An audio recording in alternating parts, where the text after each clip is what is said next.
Good afternoon, everyone. A very warm welcome to today's Leaders Panel, Health, Wealth, Work and Us, post-COVID-19.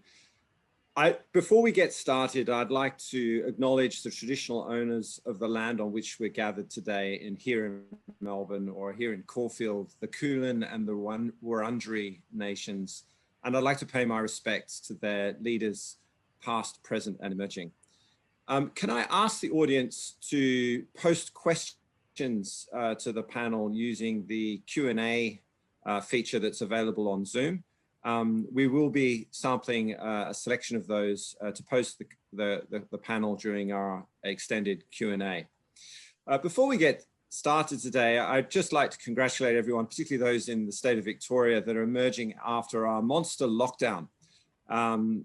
It's been an incredible achievement. When I look on at my former colleagues and friends in Europe and North America and the struggles that they're currently going through, I have to say I'm just delighted to be here in Melbourne, particularly on such a lovely day. But I am also, I think, like everyone else on the panel and everyone else who's logged in here today, wondering a little bit about what's going to happen next. And that's why we felt that this panel would be so important.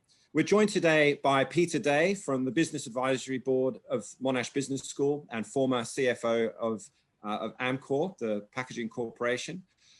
We're joined by Prue Bennett from the Brunswick Group, a partner formerly based in Hong Kong, now based in Sydney, and with Sylvia Falzon, who's the chair of Cabrini Hospital here in Melbourne, and my colleague, Professor Greg Bamber from the Department of Management at Monash Business School. One of the things I'd invite you to think about as you listen to today's discussion is just how the world is going to change as we emerge into this post-COVID or co-COVID environment that is upon us.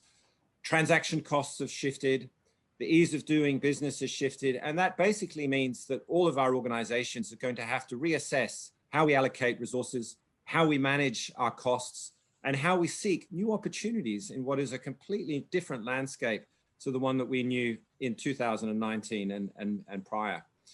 Of course, some things will be as they were before, but it's going to take us a while to figure out what's changed and what's going to be new. So without further ado, Peter, I hand it over to you. Thank you very much. Thanks very much, Edward. And first of all, welcome to everybody. Meantime, you'll see my backdrop is a kookaburra with a gum leaf around his or her beak. And this was a cartoon that was created by May Gibbs when the Spanish flu came out in 1919. So if you see kookaburras in your garden with gum leaves around your mouth, you'll know that they're still worried about COVID. And with that, I think we'll get straight into it because we have a distinguished panel of people and I have a battery of questions as no doubt you do. So Sylvia, asking you the first question on the health area. You're involved with Cabrini and Regis. What has this period meant for you as a health leader in those two businesses, if I can put it that way? Well, thank you, Peter, and good afternoon, everyone. It's a great privilege to be on the panel and joining you all today. I firstly want to start, though, by acknowledging the wonderful health and aged care, people for everything they've done over many, many months to keep us safe and also continuing to keep us, safe. And now in terms of Cabrini, and I will also reference, Regis, and many of you may not know of Cabrini, but it was actually founded by the missionary sisters of the Sacred Heart of Jesus, and Mother Francesca Xavier Cabrini is our founder, and she was the first saint canonized in the United States and is actually known as the patron saint of immigrants. So we are a Catholic, private, not-for-profit health outreach and technology company, but about 80% of our work is health. We employ about 4,500 staff with 1,200 accredited doctors, and we turn over about $500 million a year. And core to our purpose is caring with compassion for those in need and who are most vulnerable. And we say that we do this with big hearts and with healing hands. So for us at Cabrini and at Regis, and Regis is a residential aged care business with about 7,000 residents around Australia and about 7,000 staff. It's clearly been not only a difficult time for all involved, but I think what it has been a time about human spirit. And despite the fear, the anxiety and the stresses felt by many of our people, especially in the front line, it's also been a galvanising time around our respective purposes. And I say that because, while our board and CEO and executive team, we couldn't reference past experience or a playbook. And I think that's clearly what many organisations have felt at this time. But what we did do, we had to turn to each other for counsel and support. The feedback from our people was that the regular podcast communications from our CEOs gave them a great sense of comfort, and they felt safe and they felt cared for. Our people responded well to direction, clarity and support. And what was also interesting at this time was the way the health sector, both the public and the private, came together to collaborate to ensure that our respective infrastructure, technology and our people were being utilised for the collective good. I'm hopeful this coming together to share problems and find solutions will continue as we seek to make healthcare accessible and affordable for all. Thanks, Sylvia. Prue, as someone involved in investors and governance arrangements around the world, how have you found that in your sphere of influence that people have reacted to the impact of COVID in terms of the impact on wealth, but maybe more broadly, going beyond wealth? Well, I've been involved in quite a number of investor surveys this year, both in Australia and globally. And what I have really noticed is the increased focus on the S of ESG, so environmental, social and governance issues that impact companies. In particular, in my conversations with investors, that has focused on employees, how employees have been treated, and I'm talking about companies in the listed area. How employees who have been furloughed have been treated and their communication, how suppliers have been treated. The other very interesting area has been around executive compensation and bonuses for executives. And there's probably no doubt that during this COVID period, it doesn't matter what industry a company was operating in, that executives and the senior leadership teams have probably worked harder than they ever have before. But there has been close scrutiny on those companies that have received government payments through JobKeeper or other forms of government support. A very close scrutiny if executive incentive payments have been awarded. And proxy advisors have also been very focused on this. But also, I think the focus has also been on how boards and senior leadership teams have reacted and some of the decisions that they have made around capital raisings and dividends. And it really is a litmus test on leadership quality. And so I think there'll be some reassessing of investors around some of the decisions that the boards have made around their assessment of leadership quality. But some companies that I have spoken with have thought that the whole ESG debate might sort of go onto the back burner with COVID while companies are in life support, managing balance sheets and trying to survive. That's very much not the case. And one topic in particular that has come up over and over again in conversations is climate change. So for any company that thinks that they might have started work on climate change or climate change policy and they can put that away for the next 12 to 18 months, they're quite wrong. So I think one thing that, just to summarise, that the whole COVID situation has brought to light is an increased focus on non-financial issues for investors when they're assessing the companies in which they are invested.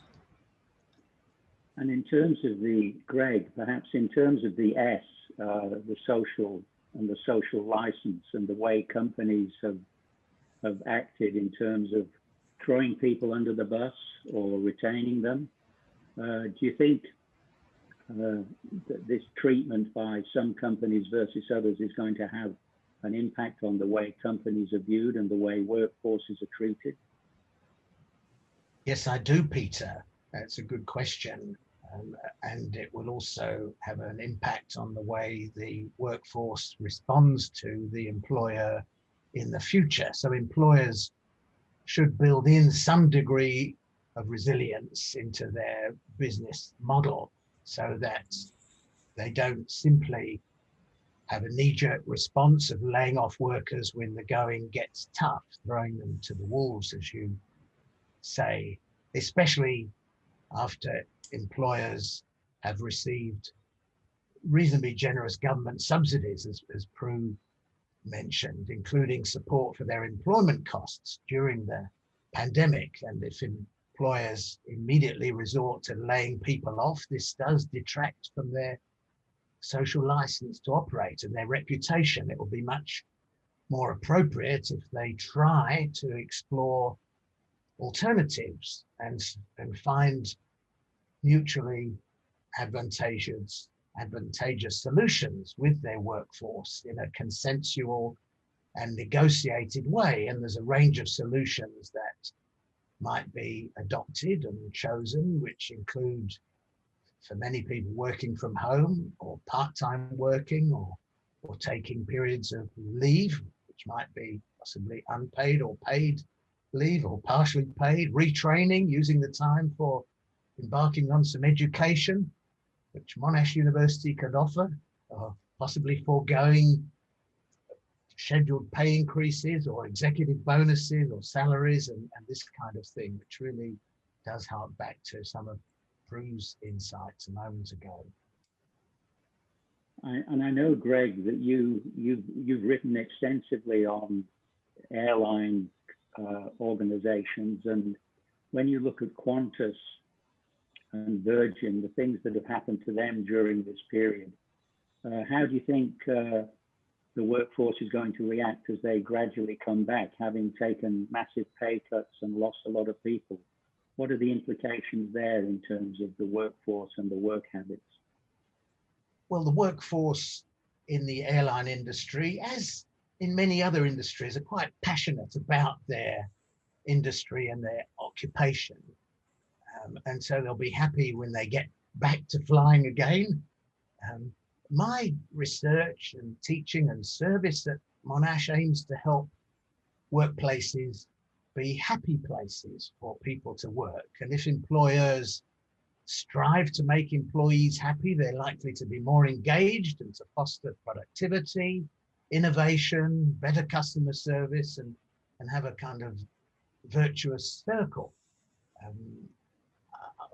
Unfortunately, I worry that Qantas and Virgin may not be such happy places for people to go back to as they were before the pandemic, because, as you mentioned, Peter, both of them have laid off thousands and thousands of workers, and both of them appear to be engaging in outsourcing. Qantas, for example, just announced on Friday it's shutting down customer service desks in all the airports that it operates across Australia, which is a rather misguided strategy. In my view, we understand Qantas needs to save money, as all airlines do, and many other businesses, but Qantas prides itself on being a full service airline, and when people need customer service desks, it's when something's gone wrong, when there's been an accident, when there's been bad weather, when there's been a health scare, and people need to rearrange their bookings. And Qantas has said, well, they can do it on their smartphones. But we know that when there is a crisis, the online systems go down, and some people don't have smartphones, and there are unaccompanied kids who are flying, and perhaps people who are not geared up to doing stuff on their smartphones. So I'd encourage Qantas, for example, to rethink that idea. And Sylvia, have you found in Cabrini and Regis that there have been particular impacts on your workforce, and have you had to take steps to respond in terms of support or health or well-being? what has been in front of your mind in your board meetings when you've looked at these issues? Yeah. I mean, I think like most organisations with large workforces, when obviously this has occurred, it's always a case of, well, what do we need to do to ensure that our staff get retained and looked after? Fortunately for us, in terms of Cabrini, the government stepped in to put together what's known as the comprehensive agreement, which we signed together. That's all the privates signed with the state government here in Victoria, and also funded by the federal government, which meant that they were supporting or underwriting pretty much our business, which meant that we could retain all of our people. And for us, that was a huge relief, because the concern would always be that if we did get the surge, which if you cast our minds back to March, and there was so much unknown about the virus, and we saw that initial modelling coming through, that we just couldn't have a system where we didn't have access to people to be able to care for those that may have been hospitalised and, dare I say, then ventilated. So I thought that was a terrific initiative by the governments of the day to really say we have to ensure that our communities have confidence that our health system is strong, and the way that we do that is to make sure that we retain all the people and to be able to care and to provide the specialist services that are needed. So I think that created a dynamic within certainly Cabrini of people feeling that there was still a sense of purpose. Dare I say, the interesting part about that though is that we didn't get the surge, and then the government obviously made, I think, the prudent decision and the right decision at the time to cancel all elective surgery. But we didn't know what we didn't know at the time. And so that has had, I mean, an impact on staff, because we did have a lot of people employed, but not with a whole lot to do because of the fact that we didn't have elective surgery at the levels that we normally, do have. If I flip that to Regis, it's quite the opposite. Not the same, levels of funding, yet the need for staff to be there caring for who are the most vulnerable people in our community. And we all know the tragedy that unfolded in residential aged care. And again, our hearts go out to all of those families who lost loved ones. But I think we can't forget the impact that has on staff. They were devastated, absolutely devastated, to lose these people of their communities. I mean, these are their homes. And I think that has had an effect and will continue to have a lasting effect on those people. And for us as a board, and in terms of the executive team, really having to lean into what can we do? What do we need to do differently? How do we care for these people and provide ways of support that we've really not needed to do before? And going to Greg's earlier point around, I mean, the good thing about these environments, it does make you think in a very different way around innovation and the pace at which you need to embrace change. And I think that's been one of the advantages that's come about with COVID, is that we are now doing things at pace, and the way in which we're making decisions, I think, has a lot more clarity and purpose to what we're trying to do. So different cohorts of experience there between a model that was funded and one that wasn't, one having to deal with a lot more in terms of COVID cases and, dare I say, deaths. But again, from a board's perspective, the importance of ensuring that our people are looked after. And I think Prue made a really important note about what investors and people are looking at now about how people within organisations, and that is leadership, are looking and thinking about their employees in a way that I don't think we've ever needed to do in the past. And it's not to say that we didn't care. Of course, we always cared, but this, I think, has just made that so much more of an important discussion around the board table, and an ongoing one. And I don't think since COVID started have I ever been in a board meeting where that absolutely hasn't been one of the first things that we talk about. And Prue, Sylvia's mentioned the impact on workforces, and you mentioned earlier the mercenary issues of people taking a discount on their wages or people foregoing STI and LTI. I mean, how important has that been from an investor perspective? I mean, we hear comments about how people should take a pay cut, but is that realistic in a period of crisis? Should we let the tide go down for everybody? What are you hearing in terms of investors looking at these things? The investor focus has been very much on the senior leadership team and the decisions made in terms of the senior leadership team, and quite a few companies where the C-suite were taking 20% cuts. If you look at Qantas as an example, they took no pay from March until June. So that has had very strong support from investors. But I want to also flip it around to the other side. A number of companies have actually done very well out of COVID and have had higher sales and higher profits. So it's been interesting to look at how they've responded and their boards have responded when it comes to executive pay and incentive payments. And what I have noticed there is some very sound behaviour that has been supported by investors. An example is a company that had exceeded revenue projections or the hurdles for the short-term incentive by quite a wide margin because they had tailwinds in COVID. And the way that the board calibrated the outcome of the short-term incentive was to look at the guidance that was given pre-COVID and pay out on the guidance as opposed to the actual outcome. So there've been some quite sensible decisions made by remuneration committees in terms of calibrations of outcomes. Some where performance has been severely impacted by COVID, the STI outcome has been zero.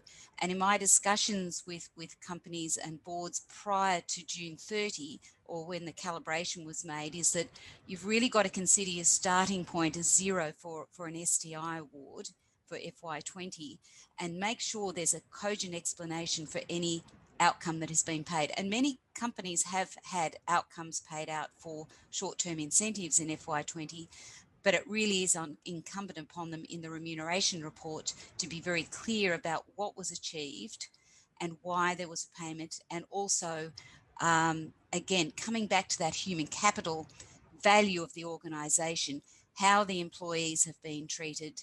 Had there been furloughed, again, the expectation was zero STI payment, or had there been receipts in terms of JobKeeper, again, the expectation was zero. And since we're talking about work, the sort of the work implications, people have been asked, people generally, Greg, have been asked to be more flexible, to work from home, to attend to matters out of session. To what extent do you think working arrangements, not just STIs and bonuses, but to what extent do you think working arrangements will change? Is this a passing fancy, or is this more fundamental? Do you think we're on the cusp of different ways of working, or are we all going to slip back to normal, so to speak? Thanks, Peter. I think we are on the cusp of something different, and we won't simply go back to the old normal. Working from home, for those who are able to do it, is not just an emergency fix. Some people have found that they can work from home just as effectively as being in their usual workplace, sometimes more effectively. So I think we're going to see long-term changes in the way work is organized. And already we've seen some big corporates saying they're going to scale back their office footprint in the CBDs, and perhaps people might only come into their central office a couple of days a week and work from home during the other periods of time. So that'll be a saving for the corporates in terms of rental and building costs and heating and air conditioning and cleaning and so on, if they're able to scale back the footprint. And employers have seen that working from home can be successful. It also has implications for work-life family balance and for the commuting congestion and at rush hours in our cities. And during the pandemic, just going back to a point Sylvia made, we've seen people really rise to the occasion. And in many ways, I think it's brought out the best in a lot of people, and many managers have seen that they can trust their workforce and they don't have to be monitoring them all the time. On the other hand, I hear reports from a small number of managers who've perhaps moved in the opposite direction and not trusting their workforce, trying to micromanage them, even though they're working from home, checking in on them repeatedly and demonstrating low trust. And if a manager demonstrates low trust in their workforce, that's going to be reciprocated. Conversely, if trust is demonstrated, then that will be reciprocated. And it's better to be in a high trust working context than a low trust one. I mean, you're really drawing out the issue of the environment of the workplace going forward, the atmospherics, the way we do things. And Sylvia, you mentioned to me on an earlier discussion we had on this, how it might have changed your view as to what makes a good leader, and what are the attributes that the post-COVID workforce might have to exhibit in terms of the style and type of leadership. Can you embellish a little bit on this?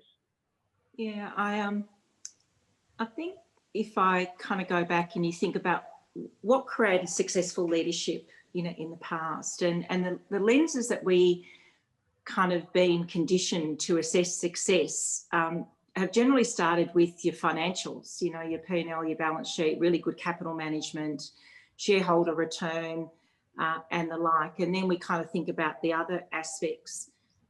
And I actually have reflected on this and just observed what I've observed with leadership, both at board and executive.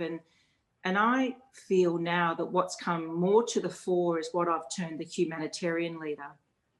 And again, it comes around those issues about people and purpose and what are we here to do, and the cultural aspects within an organisation that, again, were always there, but I don't feel that they've been as focused on as what they have been in the last kind of 9 months.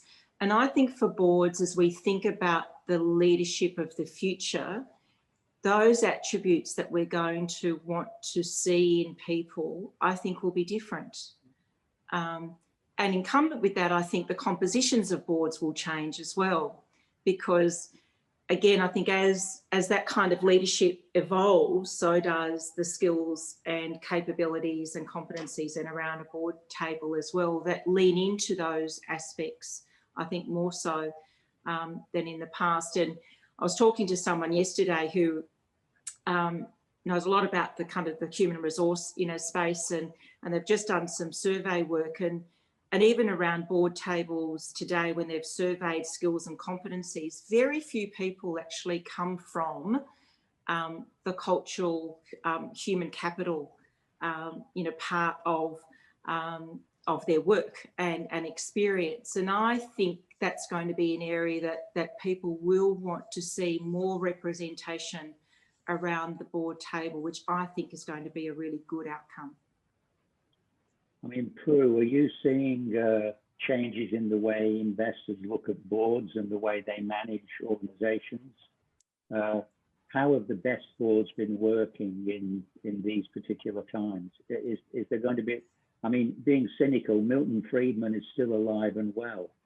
Maximize shareholder returns. At the end of the day, won't that prevail?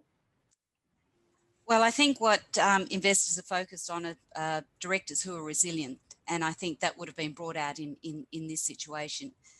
The other issue that has come out is overboarding. There are a number of directors of ASX 200 companies which comments were made prior to COVID about being overboarded.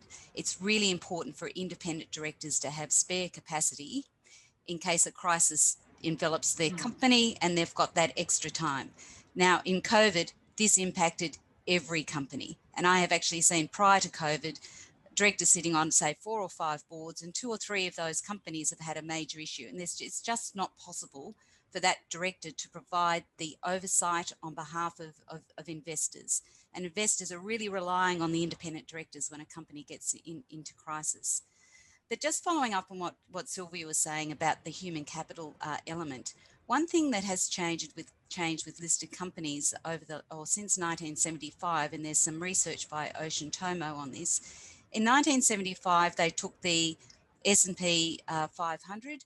75% of the market cap was represented by financial and physical assets, and 25% by intangible. They've been updating that research since 1975, but released the latest one in July this year. And that intangible component has gone from 25% to 90%. So only 10% of the listed value of the market cap of listed companies is represented by financial and physical assets. So what's making up the 90%? Human capital is a huge part of that.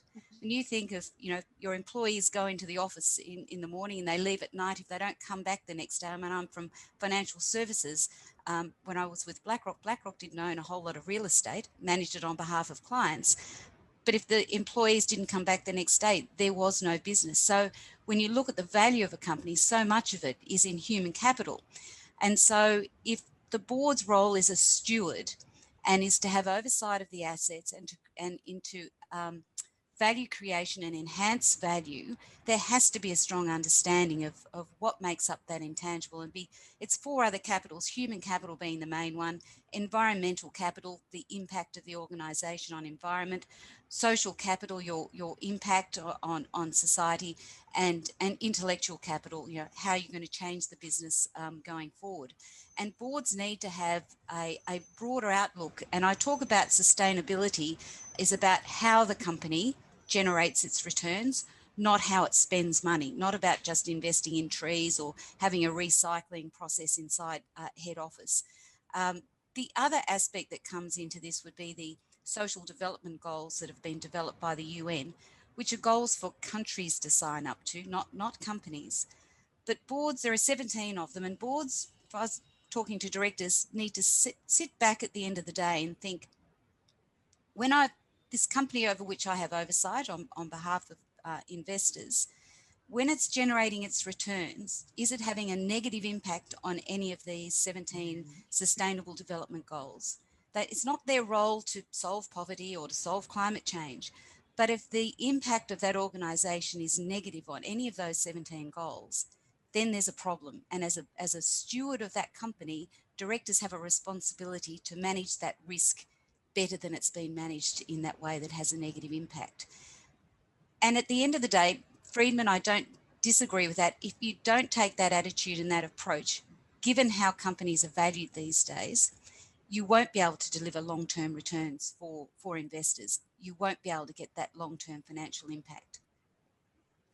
I mean, we've been talking quite a bit, thank you, Prue, we've been talking quite a bit about the impact on people, and Greg, the impact in the boardroom is fine, but what about the impact at the front line? And if I put to you that unions have effectively, in my personal view, been absent from the playing field in this, it's as if boards and management teams have got on and done things. But occasionally we've seen unions around the table, but they don't seem to have had any impact. Are people just responding to the needs of the moment versus relying on what might have been previously organizations that championed their interests? Where do you think this is going to lead if real leadership is to come out of this COVID time? Well, I would not agree that unions have been missing in action, if you like. In many contexts, unions have been really trying to represent their members' interests, which is not easy in these circumstances. But for example, the Australian Council of Trade Unions, under its leadership of Sally McManus and Michelle O'Neill, have been engaging in very constructive talks with the government and with employers and with the Fair Work Commission about amending awards, for example, to make them more flexible in these circumstances. The union leaders have also been engaged with the government through the 5 task forces that Christian Porter set up to try and work out agreement on longer term changes and improvements in our industrial relations system. And just to give another example from the sector of higher education, which Edwin and I are both involved in a continuing way, and many others are also involved in it. The university vice chancellors, led by our own vice chancellor Margaret Gardner, sat down and discussed with the leadership of the National Tertiary Education Union, led by Alison Barnes, to work out a framework for how universities would respond to the major crisis that universities are facing. They've lost a massive chunk of their income with the international borders being closed, which has stopped international students coming here in general, which is a big chunk of the income for most universities. And Monash University, to its credit, has implemented this framework, which means, at least for the time being, the redundancies that we're seeing are happening on a voluntary basis in this university. Some other universities didn't sign up to the framework, and they're having enforced redundancies and retrenchments. And unions, in fact, have found that more people have been joining them. They've had quite a fillip to their membership during this period as people feel more concerned about their job security and so on in these particular circumstances. So it will be interesting to see how it continues after the pandemic. Of course, unions are no longer able to get their members together in the tea room or out on the grass or whatever when people are largely dispersed, either working from home or not allowed to congregate. So my understanding is that unions are using novel methods of communicating with their members using social media and Zoom and so on, just as employing organizations are. You've mentioned Zoom, of course, which has become a new word in our language over the last year. And we've also seen some changes prove in the way companies can hold AGMs, whether they're virtual or hybrid. And we've seen reduced continuous disclosure obligations and changes to the insolvency arrangements. Do you think these will be permanent? In other words, has the technology impetus meant that we're going to really change the way we work, and in particular, the impact on governance arrangements? In terms of the AGMs, the feedback I've had is that the virtual and hybrid that have been conducted in the last few months have been quite successful. And ASIC has raised the prospect of companies just holding virtual AGMs. There has been pushback. There's been pushback from the Australian Council of Superannuation Investors, and one of the proxy advisors, Ownership Matters, Dean Patch, has been very vocal against holding just simply virtual AGMs. I'm a bit of a supporter of that approach. I think that retail investors do need that opportunity to be able to raise questions directly at the AGM and be able to attend. Obviously, while we've got social distancing, there will be restrictions in numbers. But for a lot of, particularly the retail investors, that's the only time they get to see the board. And having it face-to-face is still very important. So I'd be reluctant to be supporting virtual-only AGMs, and I'd be surprised if that gets up, to be honest. Given the circumstances this year, it was quite understandable. For continuous disclosure, I'd be very careful if I was a director about that. I can understand why things were being relaxed during the initial stages of COVID, but that's an area, so I think that's sort of fraught with a lot of difficulty, and I would expect that investors would be expecting transparency of companies as much as possible. I think communication between all stakeholders has become so important during this pandemic. Communication, we've talked a lot about employees working from home, the mental health issues, that communication is just so important, and it's at a level that I think companies have never had to communicate before. And it comes to the same for the continuous disclosure obligations. In terms of the insolvency laws, there's still there are still some issues around actually defining when you're trading while insolvent, so that's fraught with difficulty. I think that was fair. We didn't want companies pulling the pin too early. Again, a very, very difficult issue to try and manage from a board level. And Sylvia, you're on a number of listed boards now. Tell us, do you really enjoy the sausage rolls, or do you prefer to do it in a virtual way? I've never enjoyed a sausage roll, so I'll pass on that one. It's worked well. I have to say, I think most people would say that it's been a really effective way to make decisions and to help, kind of the organisation through this very difficult time. And we're talking about, meeting weekly, sometimes more than weekly. So this has been a great medium to do it. We don't have to jump on a plane because most of them are, there's always going to be some directors that have to come in from somewhere. So you get this efficiency gain through that, and also accessibility. So while that's kind of the positive part of the ledger, the negative, I think I haven't yet had a conversation with a colleague that said, gosh, I hope this continues.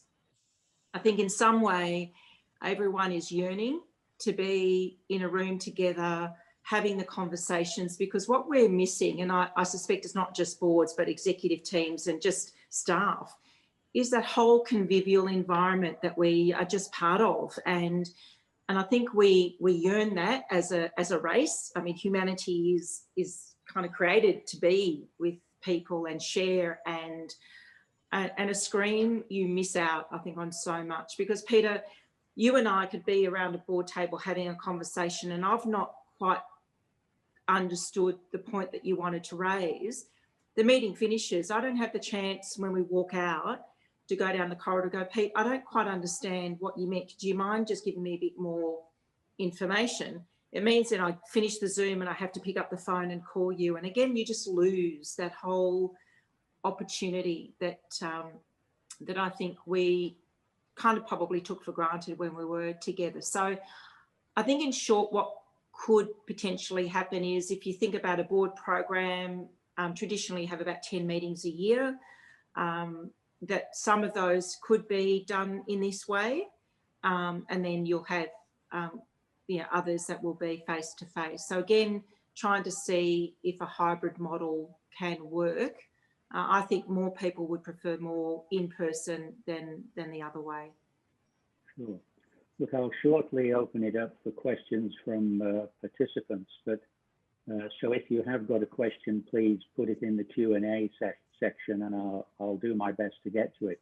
But here's a question for all of you, for Prue, Sylvia, and Greg.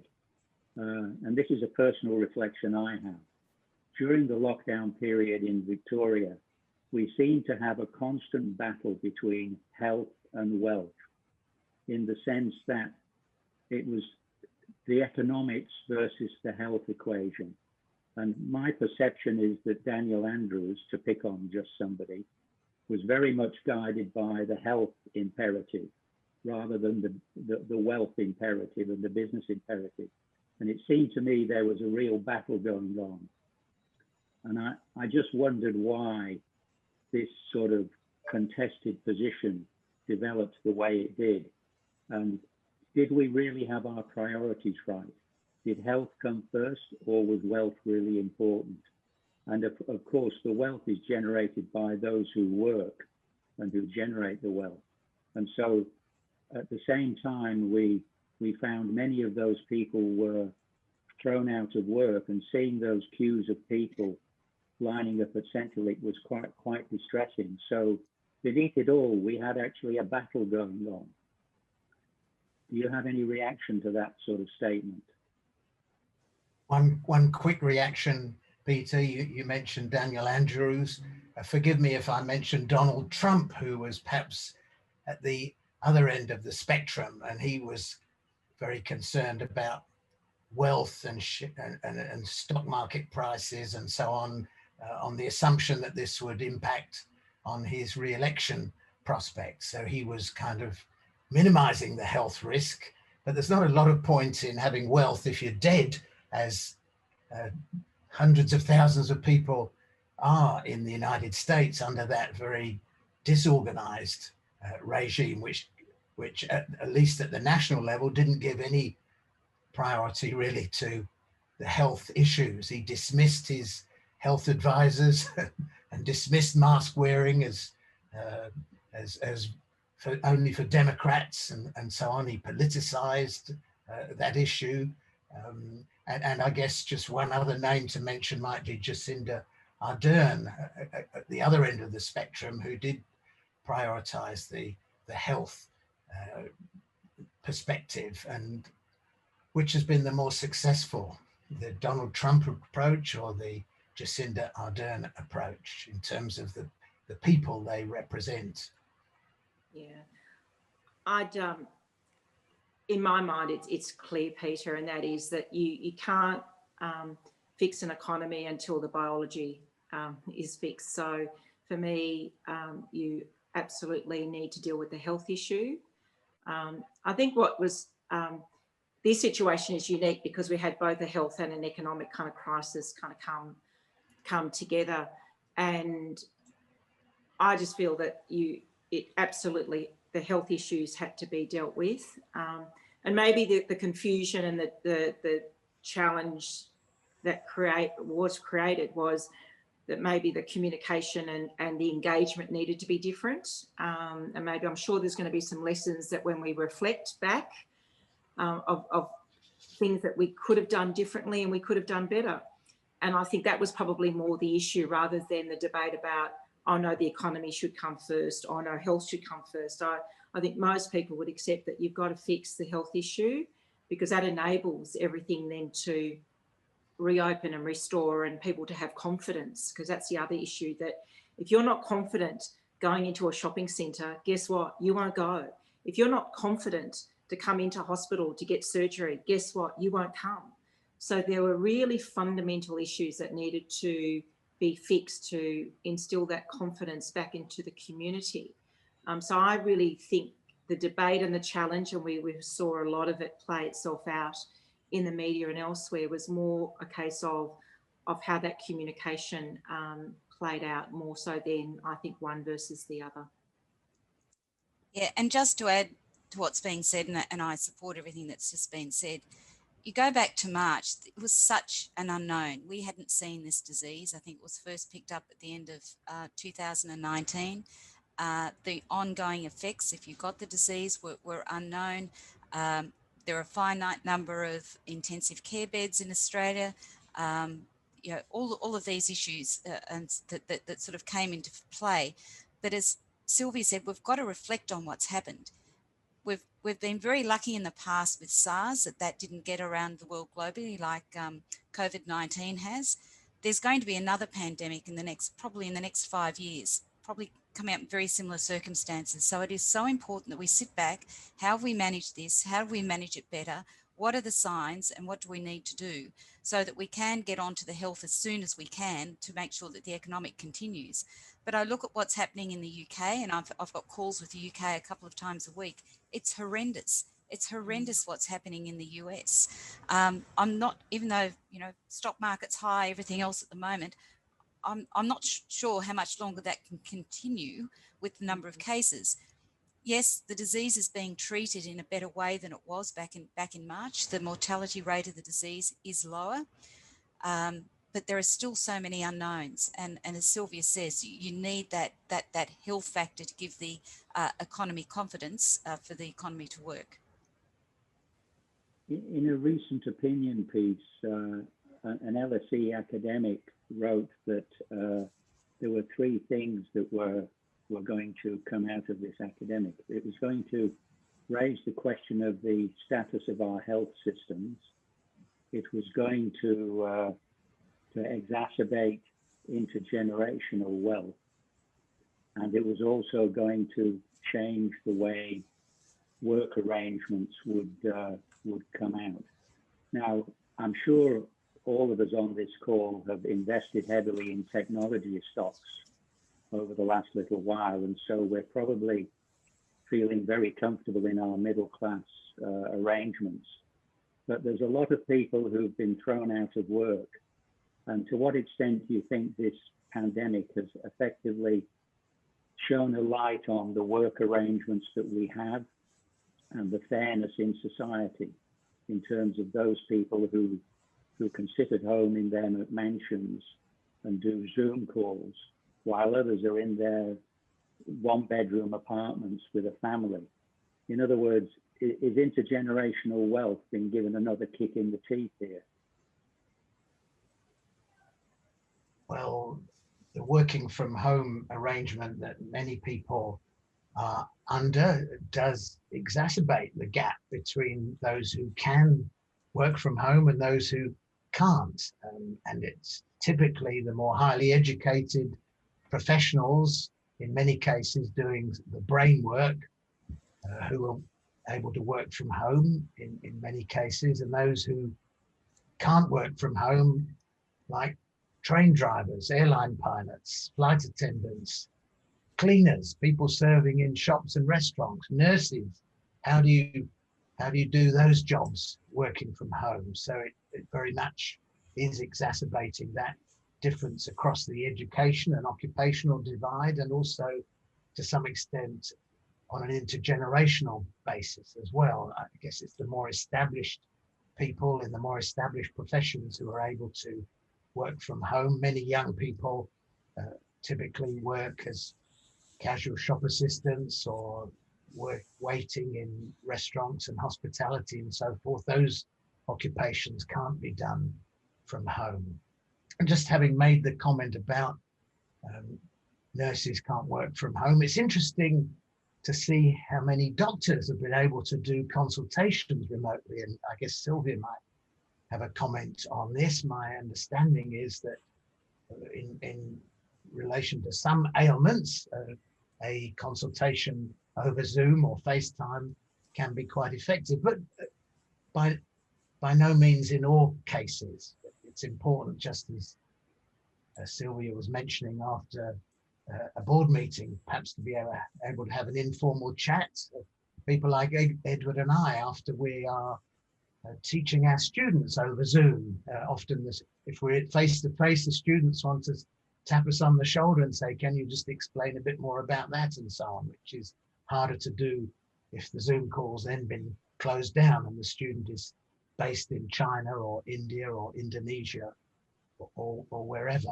So there's quite a lot of dynamics going on in this field, and lots of inequalities, if you like, and differences of treatment depending on the place in the labour market where people are sitting. Peter, if I could add, I think from a board perspective and as leaders, we need to be mindful that the decisions that we're making, that prior to making those decisions, we stop and we go, if we had to stand up in front of a group of unemployed youth or nurses in their first year or residential aged care workers or whoever, would this cut it? Would they really understand why we've made this decision, and what would be their views about this decision, and have we thought about their world and their lives in terms of that? Now, I know that's a kind of a bold kind of statement of saying, but it's a case of really thinking about, and many of the businesses I'm involved in, they're consumer facing, and consumers are everybody. I mean, there's not just the privileged, there's all sorts of people.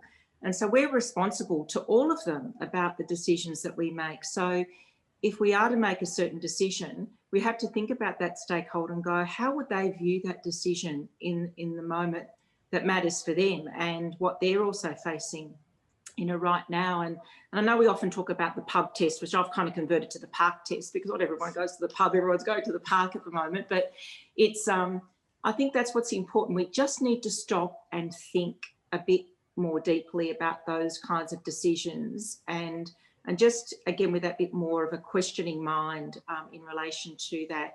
At least we go in with our eyes open and actually understand, how we try to explain, if we can, because it comes down to the issues about accountability. If anything, I think in this situation has brought to the fore is the importance of accountability of your decisions, here. I'd just like to make a comment. Peter, you talked about tech stocks, and if you look at the FANG stocks in the US, which is Facebook, Apple, Amazon, Netflix, and Google, they're at all-time highs. One of the reasons that they're all monopoly businesses, monopoly businesses are pretty good at generating returns. But the question is, how long will this remain? And I think investors are really making sort of hay while sun shines at the moment, because there's talk globally in all sorts of jurisdictions around breaking up these monopolies. So I don't know how much longer that's going to last, but I feel that that's what's driving this tech. It's a structural issue in terms of these monopolies as opposed to anything else. And coming back to what Sylvia is saying, absolutely agree with the park test, and we've only got to look at Australia Post. We're talking about a $20,000 bonus or payment or worth of goods to some senior executives that were involved in a $70 million contract for Australia Post. It's been hugely successful, yet that didn't pass that park test because they were watchers. I think it's taking this to another level. I'd just like to touch on Rio Tinto as an example. Here's a company that didn't do anything illegal. They allegedly had rights to be able to blow up these caves, which were of absolute significance to the Indigenous landowners. Yet they didn't understand their stakeholders. And I think when boards are making their decisions, they're not really understanding who their stakeholders are. And their stakeholders just aren't shareholders. And even when you break shareholders down into their own constituency group, you've got asset owners, you've got asset managers, and you've got retail and others. And that's not understood. And the communication to an asset owner is completely different from the way you communicate to an active asset manager. And in Rio's case, as my understanding is that the senior leadership team spoke to the active managers in the UK and Europe, and did not speak to the Australian asset owners, who are absolutely incensed because the asset owners take a much longer term view. And here's a company that had a 40% increase in share price prior to this incident, or when this was going on, but no idea of what the stakeholders' views on these issues were. And we saw the CEO and two other senior leaders leave the company. As I said, Rio technically has not done anything illegal, but it's a matter of understanding your stakeholders and coming back to this park test, which I prefer, you're right, as opposed to the pub test. And I want to go back to, I've talked about the Sustainable Development Goals prior, and it's a matter of stepping back.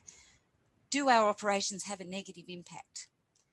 And that's where I think boards really need to consider their strategy and what they're doing, how they're disclosing what their material non-financial risks are, and how they're managing those non-financial risks. I mean, thank you very much. I'd really like to reflect on my own experience in terms of seeing investors.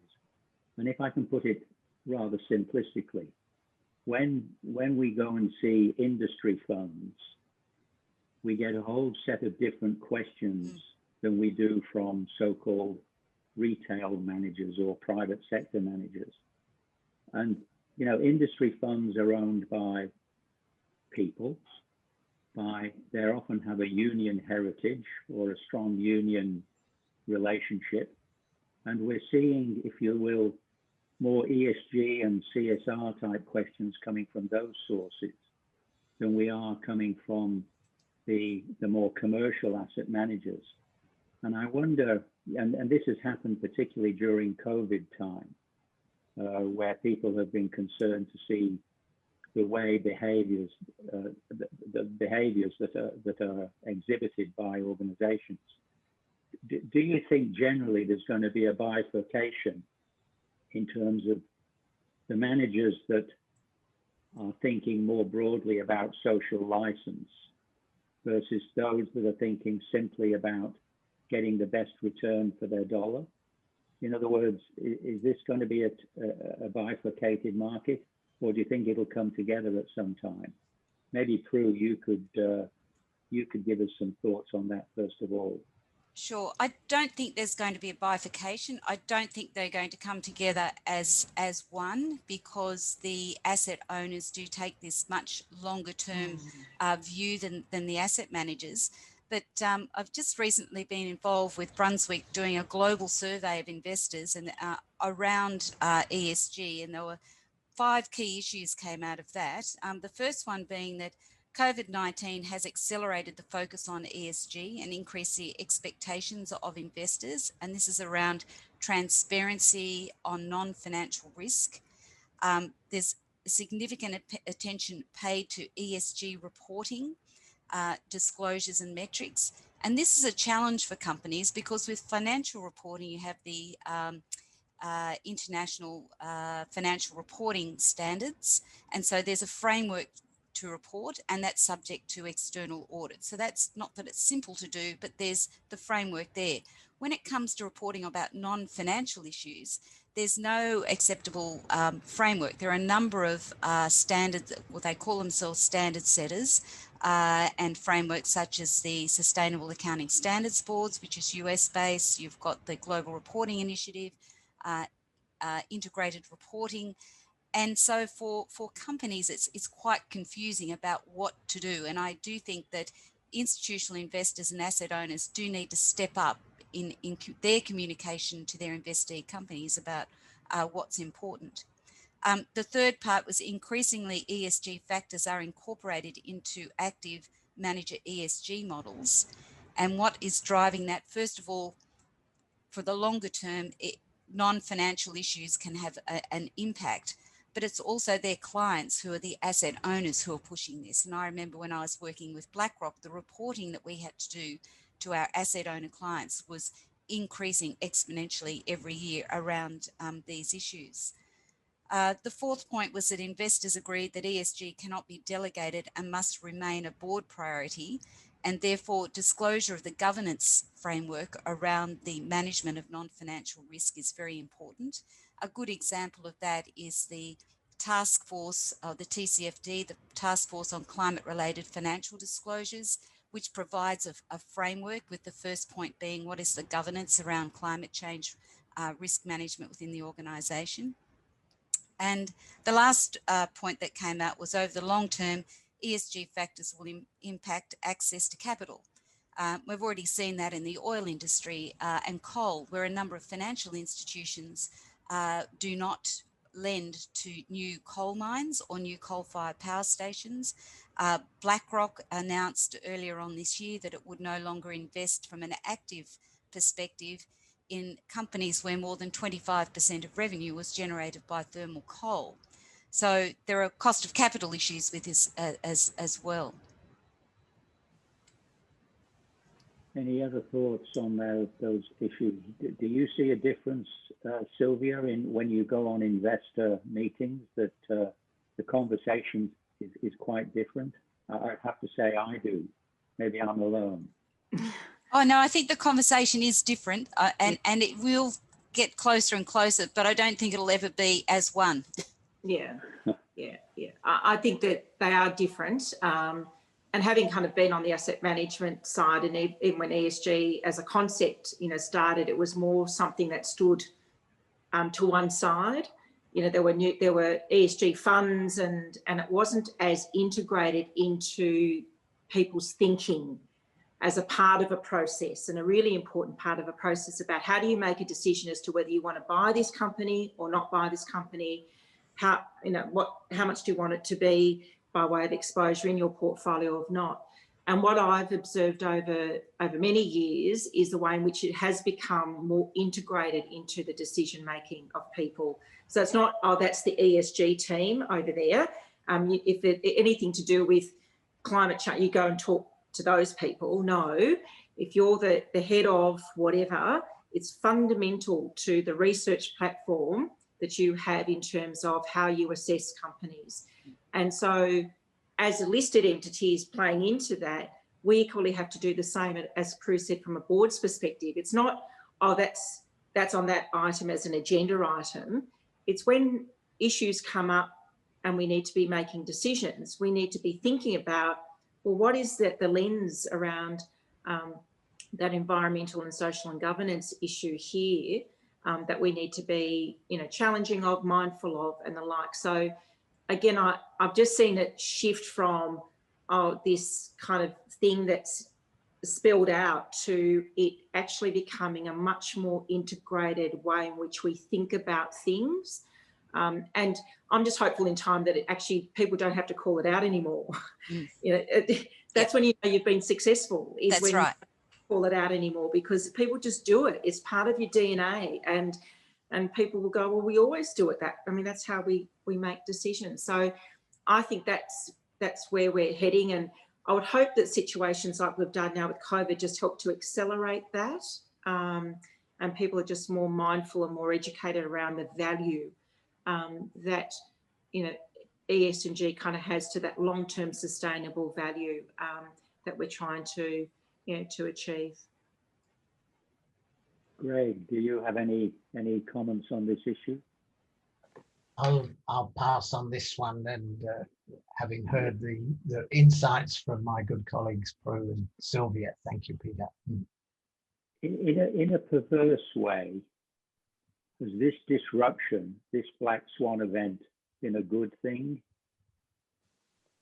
Lots of people have died, and lots of people have been affected, and lots of people have been thrown out of work. But do we occasionally, as a society, need a bit of a disruption to get us to focus on the things that are really important?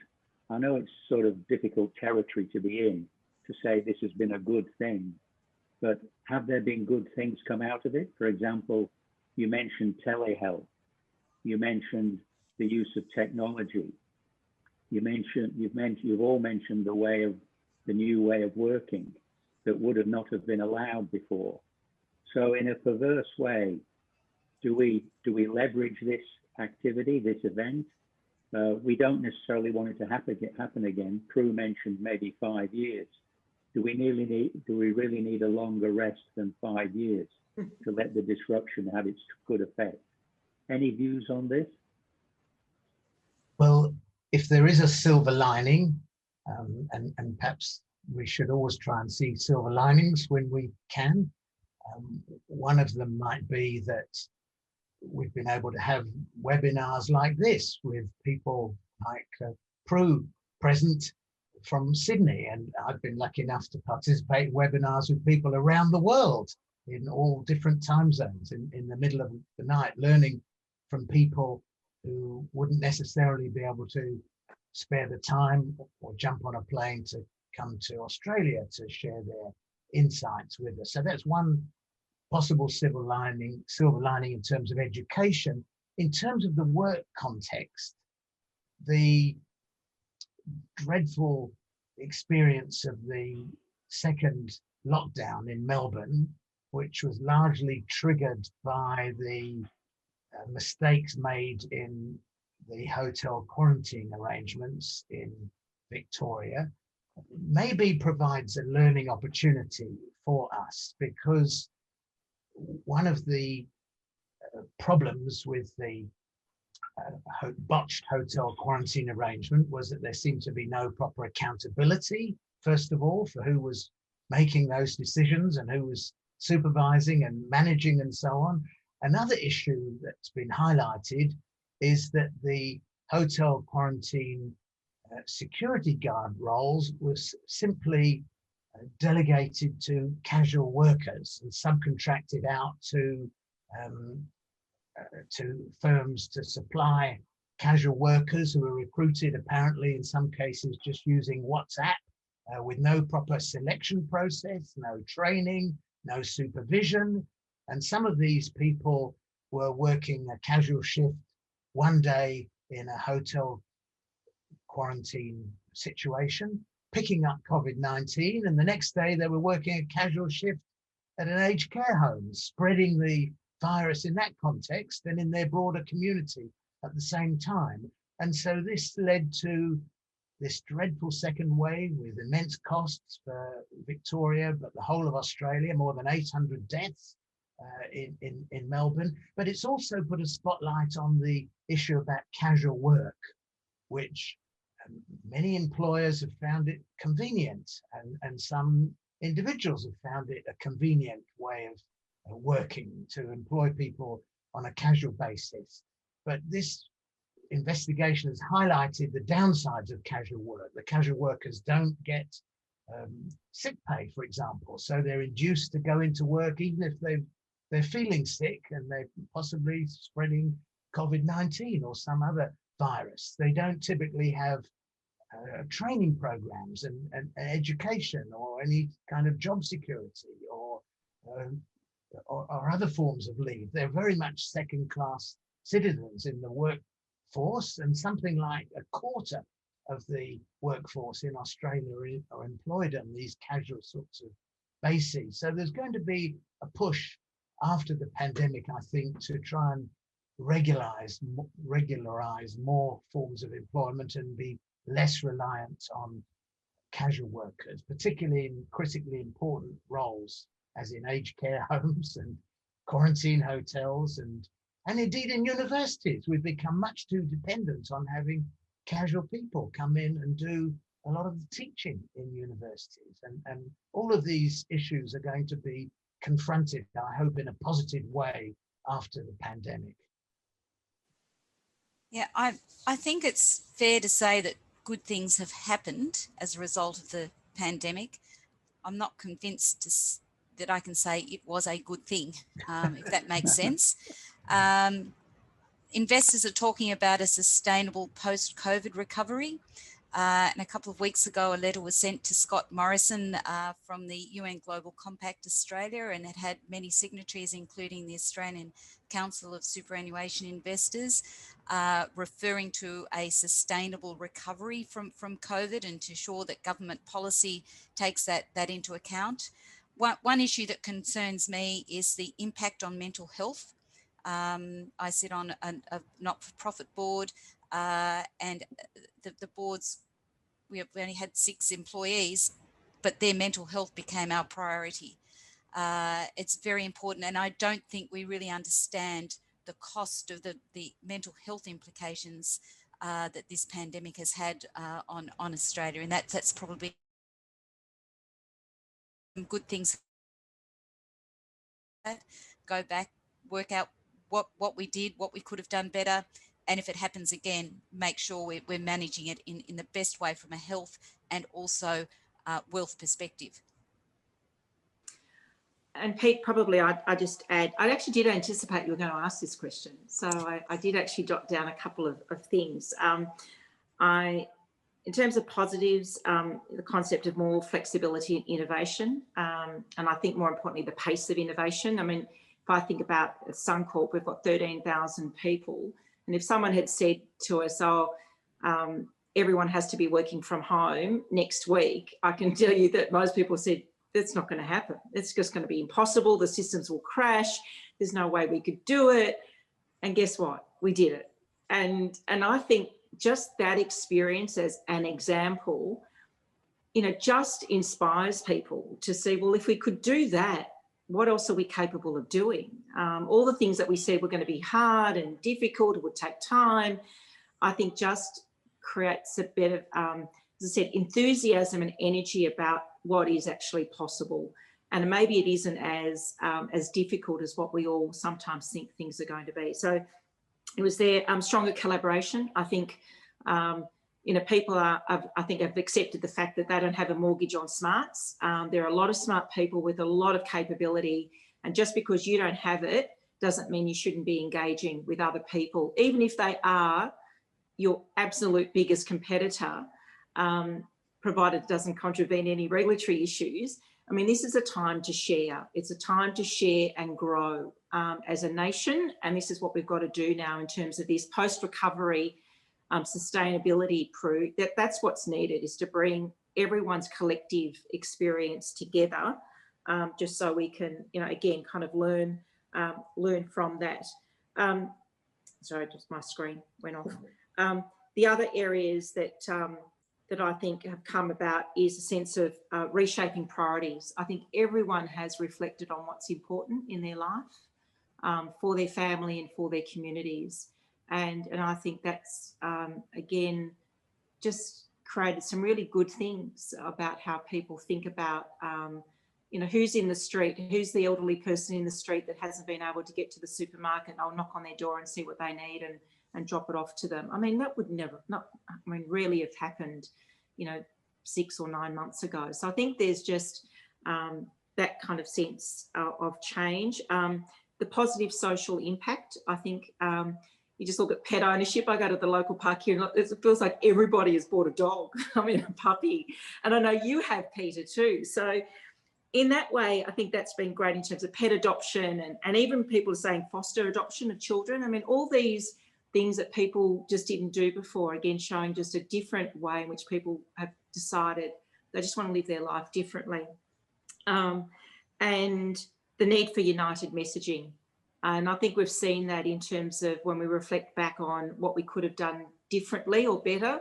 I think we'll come to the view that maybe we should have just thought about the messaging of that and the collaboration around those issues in a different way. Thank you. A couple of questions have been posed and I'll editorialize them. And one of them goes to the mental health issue of impacting people and the growing leave entitlements of staff and how that's going to be managed going forward. People have been locked down for 6 or 7 months, particularly working from home.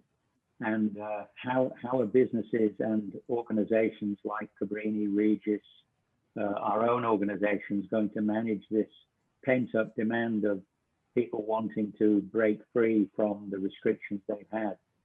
Are there any particular initiatives that are being conducted in your organizations for leave entitlement management or mental health? Yeah, certainly for us, we've looked at currently, obviously, what was in play, and then made changes in relation to, especially when people were furloughed. The whole concept of all their entitlement was going to get utilised in many cases, and then where would that leave me? And certainly we had to step in to say, don't worry about that. I mean, and again, creating provisions in there to ensure that people were cared for and looked after, and there wasn't going to be consequence and detriment for the fact that they got the virus or they had to be furloughed because they were a close contact, to someone. And so I think that, again, for employers who have been seen in a positive way, those that stepped forward before actually being asked, I think is going to be the difference. Being proactive about changing some of these leave entitlement arrangements. In Cabrini, actually, we had been encouraging people to take leave, which some people might have thought was perverse. Like, when you kind of need these people, how could you be encouraging them to take leave? The reality is that for many, they've been working around, literally the clock, and again, in terms of their mental health, saying you need to take a break, and just encouraging people, not forcing, but just encouraging that it's actually okay. Don't feel that you're letting the side down or the team down, because it's really important that we all look after each other. The other thing that we instituted in Cabrini and Regis is just getting staff to look after their buddies, just check in. I mean, clearly we had structured programs. We had a lot of pastoral care and structured ways in which we could hopefully allow people to share what was going on for them. But we also thought that the informal, your buddy, you're kind of going, you don't look right today. Are you okay? Is there anything I can help you with? Just ensuring that was also part of the way in which we were creating just a different work environment, for people.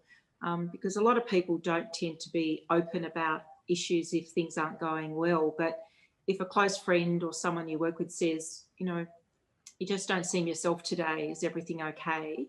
Might actually be enough for someone to say, actually, no. So I think that was also really important. I actually did that at the board. At Cabrini, I actually said to all of my board colleagues, if any of you are struggling, got any issues, I want to make sure that you're all well looked after. And so I put up a program in place also for them to access if anyone needed to do that. Because again, lots were schooling kids at home, both partners working at home, aged parents, you name it. Some of them had everything kind of going on. And there's only so much that people can manage effectively. And so I just wanted to make sure that they also had an opportunity to get help if they needed it. And Greg, do you think this is going to make certain employers an employer of choice because of the way they've behaved during this period? That's a good thought, and I think Cabrini perhaps can be seen as something of a role model, as Sylvia outlined it, which has great social values and so on, which partly reflects its heritage. I'd like to see more employers taking a similarly enlightened view, and some people have been laid off in this pandemic. Some have not been able to take leave at all. They've been really hard pressed, and although employers' chief financial officers may not want to see leave entitlements carried forward because they'd see it as a financial liability, in these very unusual circumstances, employers should be more lenient and considerate of their workforce and allow them to roll over their accumulated leave, especially if they haven't been able to take it while they've been keeping the show on the road during the pandemic, as some of them have been. Thank you. Prue, have you any observations on this issue? Well, I sit on the board of quite a small not-for-profit, and what we did, as I said before, our main concern with the small team was mental health. Everyone was located in Melbourne, was to introduce pandemic leave. So it was to ensure they felt comfortable taking time off. It didn't come out of their annual leave, and it was really just to give them a break. And it's a small board, but we've been engaging extensively with the whole team to ensure that their needs are met, and if there are any concerns, that we are in a position to be able to address them.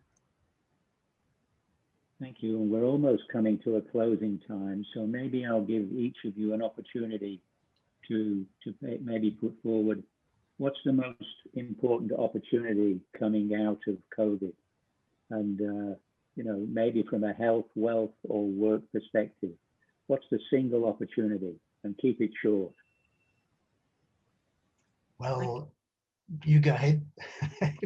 Sorry, I was going to say collaboration. I think that's going to be a fundamental shift in healthcare, and the way in which we do need to ensure that healthcare continues to be accessible and affordable for everybody. And I think the best way in order to do that is to have real collaboration around the skills, resources and smarts that we've got both in the public and the private sector. Thank you. Greg. Well, building on Sylvia's insight there, I would advocate that it's time for us to see a new social contract at a national level as well as a workplace level between government, employers, workers and the unions that represent them, to put into place the learning that some of us in this discussion have articulated in the last hour or so of this discussion, and let's try and build a national consensus to put into practice the learnings that have come out, and let's try and mitigate the poverty, the homelessness, the deprivation, the inequalities that have built up in our societies. It's an opportunity to reset, just as the wars have been opportunities to reset, the world wars. This may be an opportunity for us to try and reset our social contract more generally. Thank you. And Prue? And just going on from that, I see opportunities. I think what's been brought out is the value of human capital in terms of valuation of a listed company, and how boards are managing that, and to take from what Sylvia said before, looking at skill sets on boards to make sure that they've got the understanding of that value of human capital. And I think that can be actually value enhancing for investors over the longer term. Thank you. And for my part, I'd like to go forward with not so many kookaburras wearing masks. Peter, thank you so much. And Prue and Sylvia and Greg, on behalf of Monash Business School, this has been terrific. We are definitely passing through a period of creative destruction. And I think Prue, you made the point earlier that the silver lining, you have to look for it. And that's partly why we need to have more events like this, not only at Monash, but elsewhere, because our leaders actually don't have the answers. That's one thing that's become very, very clear to me. And whenever we go through a period of just big change like this, it's actually, we need to process a lot of different perspectives. We have to reset a whole series of assumptions, priorities, accounting systems, controlling systems, social contracts, all of these things that we've talked about today, the interaction with unions, all terrifically important. And I think that the thing that I will take away from this conversation was the way that the four of you teased out all the issues associated with human capital, the importance of preserving it, but also thinking carefully about what incentives we have set up in our organization. Are we actually asking people maybe lower down in the hierarchy, are we giving them the confidence to step forward with solutions? Because the disaster like the one that we saw, the cultural disaster for all Australians that we saw around that Rio Tinto fiasco that we discussed earlier, if only we had an organization that was able to relay information up and down, that enabled people to speak truth to power, then we could have avoided calamities like that. And I think that also goes for what's going on in the United Kingdom and in the United States. Audience, I just want to highlight that on November the 19th at 12:30 p.m., we have a masterclass on data analysts. What skill sets do these jobs require? You'll be presented by our colleague, Dr. Patricia Menendez from the Departments of Econometrics and Statistics. It'll be a great session. We look forward to seeing you there and at other events like this in 2021. Have a great end of the year, and wishing you all the best for the future. Thank you. Thank you. Thank you. Thank you.